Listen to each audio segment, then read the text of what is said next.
Je pense que le ROI sur l'architecture d'entreprise est très difficile, voire impossible à trouver. C'est pour ça que j'ai employé le terme de Graal tout à l'heure. C'est quelque chose qu'on aimerait bien trouver, mais si ce n'est que je ne suis pas certain que le jour où on le trouve, on fasse plus de choses. Il y a un risque à ne pas faire. Il y a clairement un risque à ne pas faire. Mais ce risque à ne pas faire, je ne sais pas l'identifier.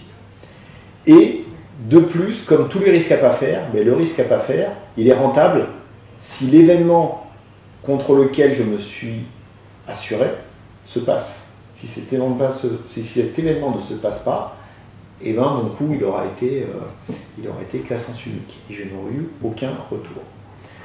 Ce dont je suis certain, c'est qu'encore une fois, alors j'ai une grande chance de travailler chez BNP Paribas, c'est que mon leitmotiv, il est indiqué sur tous les livrables BNP Paribas, c'est la banque de monde qui change. Donc, encore une fois, je ne sais pas comment le monde change, mais par contre, je sais qu'il change. Je suis certain qu'il va changer. On fait comme du concept sur du concept. L'informatique, c'est comme quelque chose qui n'est pas concret. Et l'architecte, c'est quelqu'un qui fait du conceptuel sur cette matière-là. L'architecte du bâtiment, on arrive à voir son ROI quand le bâtiment s'écroule ou quand il ne s'écroule pas. Un système d'information, c'est un peu plus compliqué.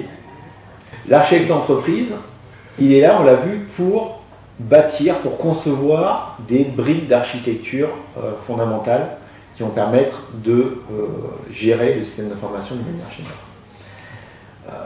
Créer cette brique d'architecture, c'est quelque chose, je ne vais pas dire que c'est simplissime, mais c'est pas si compliqué que ça. J'ai souvent tendance à faire l'amalgame ou le lien avec le monde du bâtiment. Et je dis souvent, l'architecture d'entreprise, c'est un peu l'équivalent de l'urbaniste. Et créer une ville à partir de rien, c'est relativement facile. Créer une ville sans aucune contrainte extérieure, c'est relativement facile. On est capable de mettre les principales fonctionnalités bien regroupées, des chemins d'accès, des accès à l'eau potable, des accès aux services. Voilà. C'est quand même quelque chose, je ne dis pas que c'est simplissime, mais c'est à peu près faisable.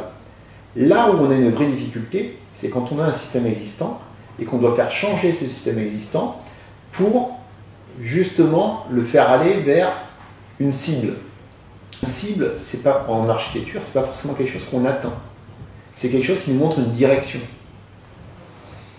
Je prends très souvent l'exemple de dire, pendant des centaines, voire des milliers d'années, les navigateurs ont été guidés par l'étoile du berger, et jamais personne que je sache n'y a mis les pieds. C'est pas pour autant que c'était une mauvaise direction qu'il ne fallait pas suivre. On va prendre un exemple avec une brique d'architecture. La brique d'architecture, ça va être, par exemple, la gestion centralisée des référentiels. On dit, dans une entreprise, dans un système d'information, on a besoin d'avoir des données qui sont centralisées, tout simplement pour éviter une déperdition et une mauvaise qualité de l'information. Donc on a ce besoin-là. Ça, c'est la brique de base. Donc l'architecte crée cette brique de base en disant, bon ben voilà, il me faut un référentiel qui centralise toutes mes données en un seul endroit. Voilà. C'est une partie assez rapide du travail. Puis on a l'existant. Et dans l'existant, on a un système d'information qui a été fait par agrégation tout un tas de systèmes existants, soit parce qu'il y a eu des fusions-acquisitions, soit parce qu'il y a eu des silos qui se sont cassés, qui se sont regroupés, des organisations qui ont changé.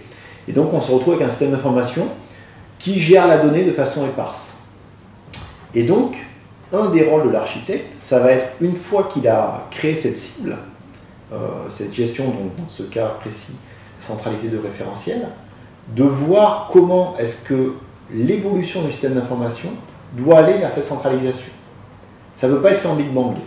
On ne peut pas dire du jour au lendemain, on va arrêter l'activité, on va mettre en place cette brique, et puis on rouvrira les vannes quand ce sera en place. C'est impossible. Non seulement c'est impossible, mais je pense que ce n'est pas souhaitable. Parce que l'énorme avantage qu'il y a de gérer cette transition, c'est que ça permet d'avoir une continuité de service, de continuer à répondre aux besoins tout le temps. Et c'est ça la difficulté, mais aussi le challenge majeur de ce métier d'architecte d'entreprise, c'est de à la fois créer le système de demain et aussi s'assurer que le système d'aujourd'hui va évoluer vers le système de demain.